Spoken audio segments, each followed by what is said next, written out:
Hi, this is Chris with Canterbury Trails Farm. We were just up here at the house for a little bit today. I was finishing up drywall in the hallway, but I thought it might be useful or instructive for anybody who isn't used to country life, who's used to central air and heat. If you're out in the country, you might find yourself in a place where you have one of these window units over here. This house actually had a couple of old window units in it previously when we bought it, and they still worked and spit out cold air.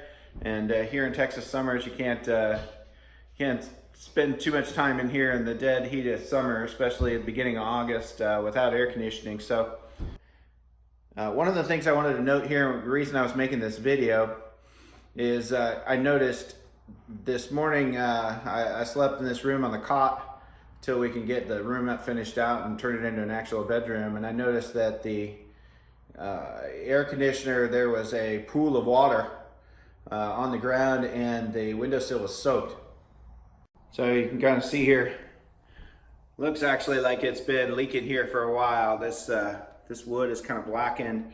You know, the thing was, when we took the wall off, when we had the paneling to do the insulation, we found that some of it was black inside, and should have figured that what was happening was this was leaking forward.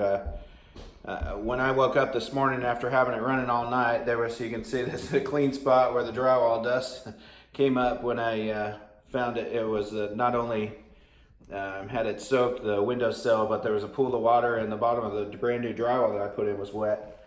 So obviously I had to fix this. So we bought this new air conditioner for the kitchen. We have a space for a bigger air conditioner up here and a dedicated outlet for it. But we're gonna replace that larger unit when we get closer to moving in permanently. So we just kind of got this as a stopgap solution to cool off the house. Two small air conditioners, the end window units wasn't quite enough to keep the house cool. So when I installed this one, I actually read the instructions before I did it. It made a note, maybe you can even see it from here, it made a note to make sure that when you install it, that the air conditioner has a kind of a backwards tilt, so that when condensation builds up, the water rolls out the back of the unit instead of out the front and then into your windowsill. So this is the outside of the room that was leaking, and you can see quite a lot of condensation that's dripping out now. I had pulled the air conditioner out basically, and I had to reset it in the window so that it had kind of a backwards angle, so that water was leaking out the back instead of the front on all the new drywall that we just did. So you can see it's got a good backwards angle on it, and now the water will drain out the back instead of the front, which was going to be pretty destructive actually. So a small mistake, somebody that might be new to window units might not know this. So here's the newer one. You can see that this one's got a pretty pronounced lean, and it actually has a basin in back, and you can see where it's been draining in the back. That this is actually a pretty nice one. You can control it with remote control, and it really does a great job. It's works as a thermostat on the front too, so you can control the temperature based on your comfort level. So that's kind of nice. And when Angie's in there sleeping overnight, she can set it to a temperature that's comfortable with her, and it kind of monitors the temp.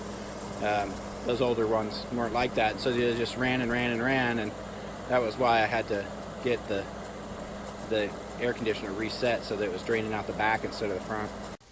Well, I just thought I'd mention that for folks that are, out doing homesteading maybe for the first time, or having, window units for the first time. If you've never had those before, it's actually pretty important, particularly if you're doing rebuilding like we are. That could be super destructive with all that water running down into your wall. You might not even notice it until it's already done quite a bit of damage, like it looked like I was getting to a point where I was going to have a rotten wall in a wall that I just replaced. So anyway, I thought that was worth mentioning for you folks. Maybe kind of a no-brainer, but until you start seeing that condensation coming down like it was You might not think about it. Anyway, we've just been kind of out at the house doing a bunch of little things. Kind of taking the drywall a little bit at a time. We're going to start in on the big back bedroom next for drywall, but also kind of want to finish out one bedroom so that we have a nicer place to sleep when we come, so that we're not all spread around sleeping on cots or whatever. At least we can have one mostly finished room. Anyway, so this has been Chris with Canterbury Trails Farm. Thanks for hanging out and joining us. Hope to see you all again soon.